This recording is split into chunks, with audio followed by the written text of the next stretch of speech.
Namaste. Welcome to our 72nd talk on the Bhagavad Gita. We're ready now to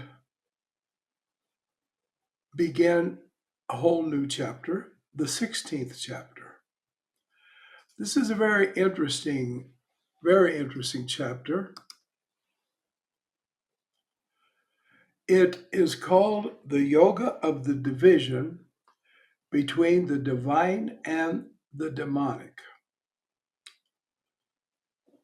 The word Deivic and Asuric. Deva means radiant one, a shining one.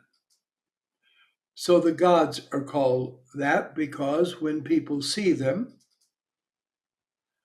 their major appearance is one of great effulgence, great brilliance. A demon is an asura.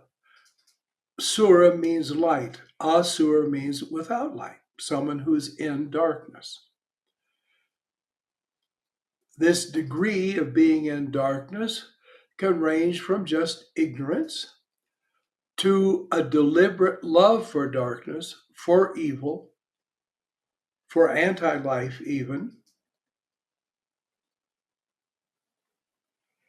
and to designate a really degraded, low, malevolent person who is actually brings down the level of a world and especially of their own environment just by being there. There are people who, the moment they come in the room, they uplift. I've seen this. I remember my early sadhana when I found that my voltage was going down and I wasn't quite as charged as I should be. Then there was this one particular yogi that I would go to see. And the moment the yogi walked in the room, whoop, and I felt the only thing that matters in this world is to know God. And we'd talk a bit, and then when I went away for maybe a month or so, 2 months or more, then I'd be zipping down the path. And we do need that occasionally. And then there are people who their very presence will block you from your spiritual life, distract you. Either they'll try to get you to engage in negativity of some form, or to get you to just forget that it's there. They have a kind of hypnotic power. I'm talking about the real evil ones, not the little pipsqueaks that proliferate around us. And they can make you forget. That's one of the things that Maya delusion does. It makes you forget. I remember a devotee of Anandamayi Ma went and stayed for a while with the great stigmatist, Padre Pio, who was a divine being far beyond human status, really. And she had spent quite some time there. And a yogi I knew who taught a university class, he actually taught English, asked her to come to his class and talk about Padre Pio. Because he thought, well, why should my students just go through and hear about nothing but literature? How about something sacred? So she went, and I went along to hear. So he introduced her and explained that she had lived with Padre Pio, etc., etc. And she said just a sentence or so, just like in such and such a time, date, I went there to Italy, to San Giovanni Rotondo, and suddenly she started to cry. Not, sobbing, but the tears started flowing. She said, "Excuse me, but you see, I'd forgotten what it was like to be with him." And suddenly it all came back to me, and it was so wonderful. Such it is with those who are suras. All right. So you see, we can say, "Oh, don't judge." You're a fool if you don't judge. You don't eat you don't eat a lot of raw things. You wait till they're cooked to eat them. Uh, you don't drink water through your ear, but through your mouth. You're discriminating all the time. You're judging all the time. You say, no, I won't eat that. It's unhealthy. And sometimes, and if you have any good sense, you'll even say, there are certain people I won't associate with. They're not healthy, spiritually speaking. I won't go to those places. And I will go to those places that are positive, and I will associate with those positive people. That's it. In the Bible, not that the people who cite that care anything about God or the Bible, but in the Bible, which they cite, the word judge means to condemn with the desire to see harm done to them or to see that they ought to be punished. In other words, hostility, a dislike, hatred, even. That's what Jesus warns us against. So there's nothing wrong in knowing what's divine and what's demonic, because unless you haven't chosen the path to the divine, then, well, who cares? Associate freely. But for those who are on that path to higher consciousness, the yogi, only the yogi is on the higher path to consciousness, or a path to higher consciousness. Other people may aspire to it, they wish they had it, but they're not going to get anywhere. The yogi alone goes. Now, we can have a rather broad definition of what yoga is, but essentially it is exactly, it's sadhana. So, anyhow, uh, if we're on that path, we have to be able to say, this will darken me, this will enlighten me. And we need to diagnose ourselves. I mean, I've known people, they thought that God walked and talked with them. They didn't walk and talk with God. God did it. I mean, it's hard to think people could be like that, but they are. I don't mean I only knew one or two people like that. So we have to say, am I walking in the light or am I walking in the light? Or in shadow, or I'm walking in darkness. And then we could be shadow. There are people that love to walk in the shadow because, well, I'm not in the dark, but you're not in the light.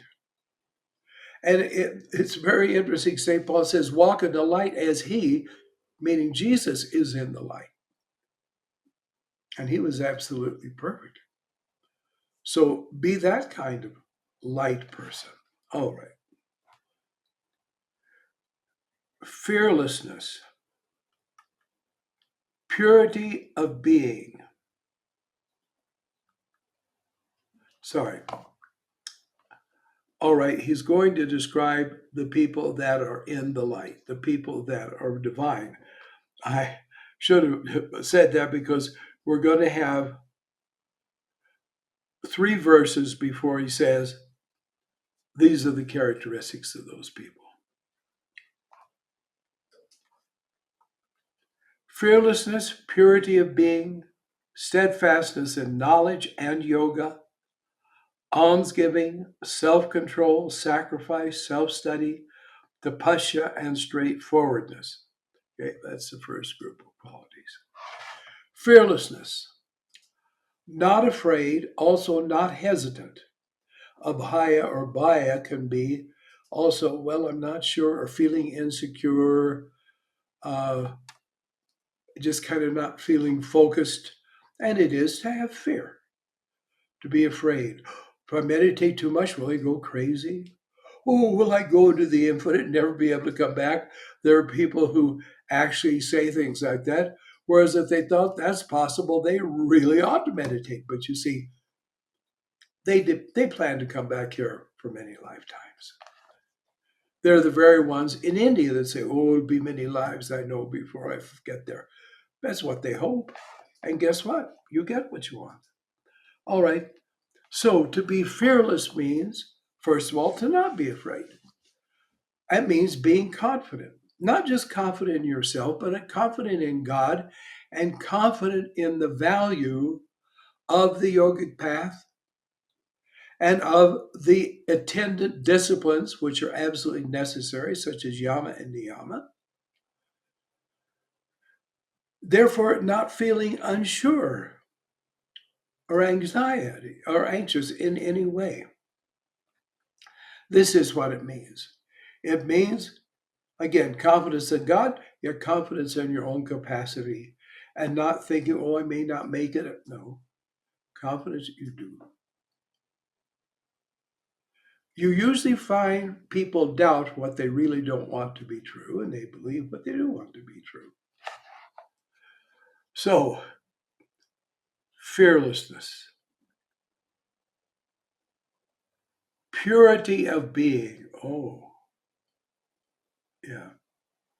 Right there. He doesn't say, oh, this is the state of those that are advanced. Purity of mind, which also means clarity of mind and clarity of being. A pure heart is a heart that is also, in a sense, transparent. There's no cloud on it, there's no obscurity there. Steadfastness, absolute establishment in knowledge, because if you don't know the way, what will you do?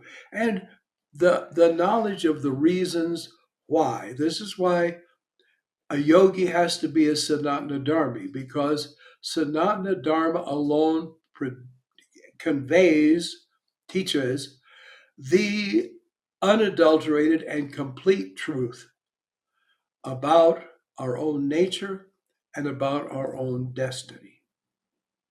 And that's a fact.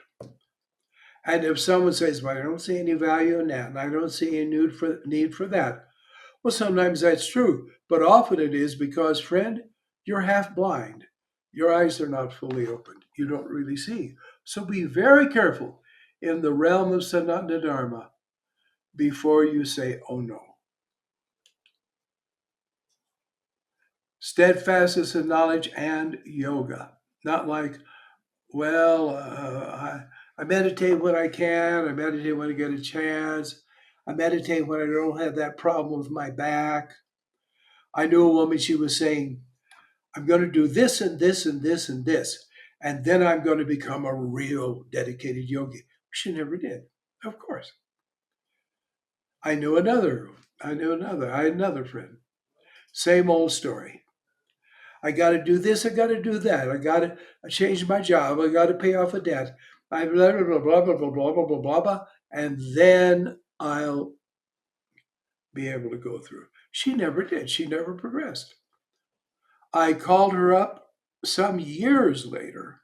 I was going to India, and I thought, well, Jean doesn't have any money because she had very little education, so she mostly worked as a waitress, which is grueling and doesn't pay much.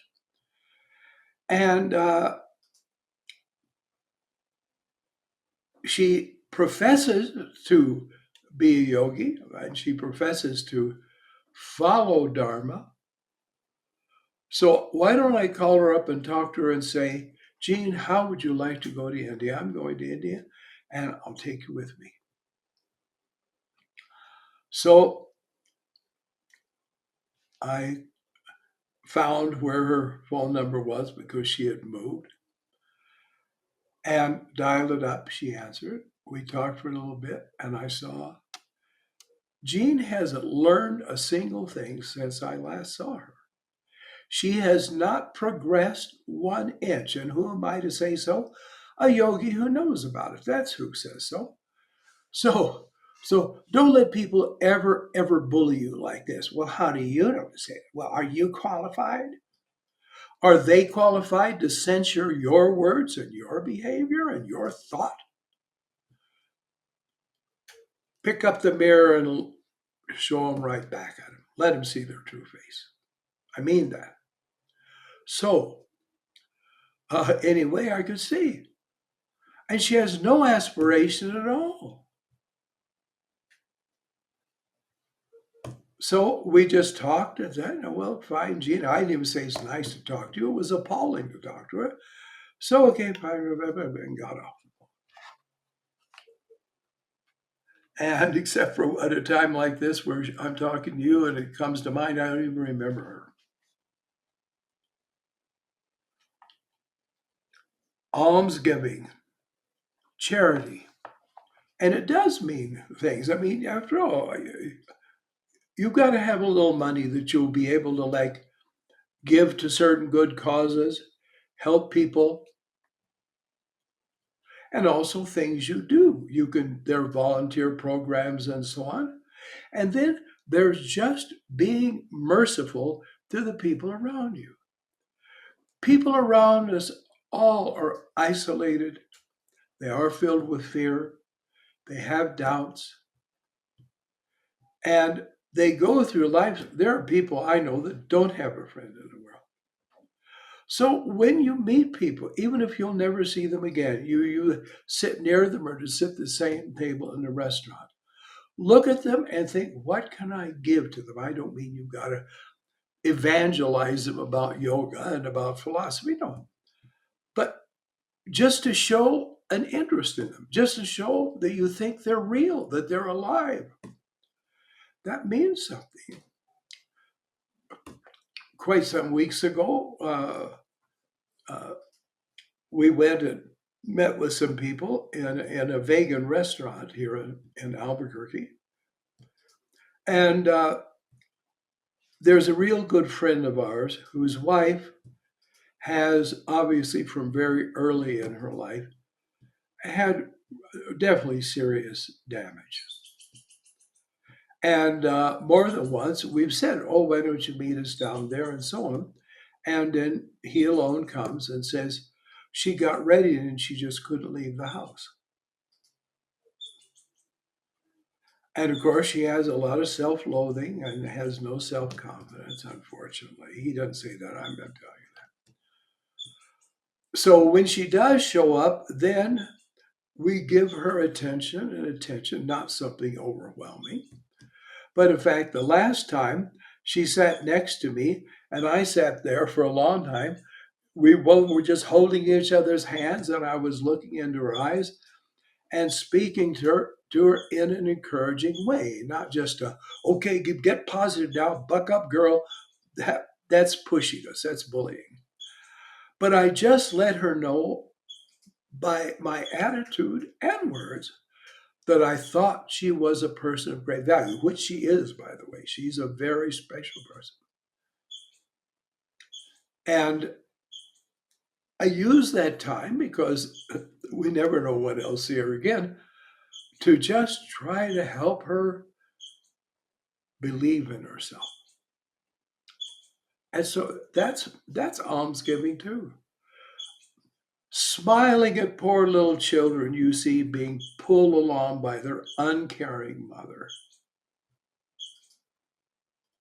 Smile at them.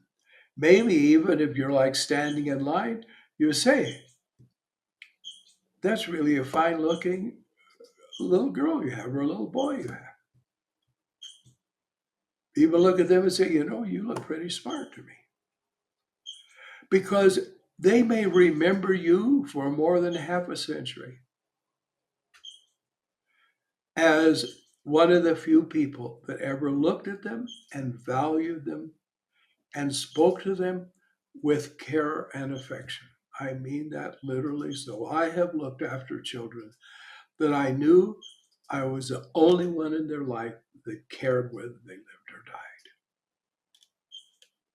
Very definitely so. That's awful, but it's true. Rescue the perishing, care for the dying, the Christian hymn says. So do that too. And look at the old people who are all alone. Their children, if they had any, are dead or they're far away and they don't care and they live alone. Call them on the telephone and sometimes have them to your house and go to see them. People are desperately lonely in this world. I've known people, caring people, who literally would regularly walk into a nursing home and just say, who never gets any visitors here? Who has hard time getting around? Who would like to be talked to? And then do that. I knew a woman who did that quite faithfully. She was a very hardworking woman. She had a hard job. She worked hard. And she didn't just say, oh, then I go home and I just crash because I've worked so hard. No, she would go to these different nursing homes and search them out and find people that her actions would say, you are real, you are valuable, I see it, and I care, I like you. I've been in situations where people walk up with some poor, desolate dog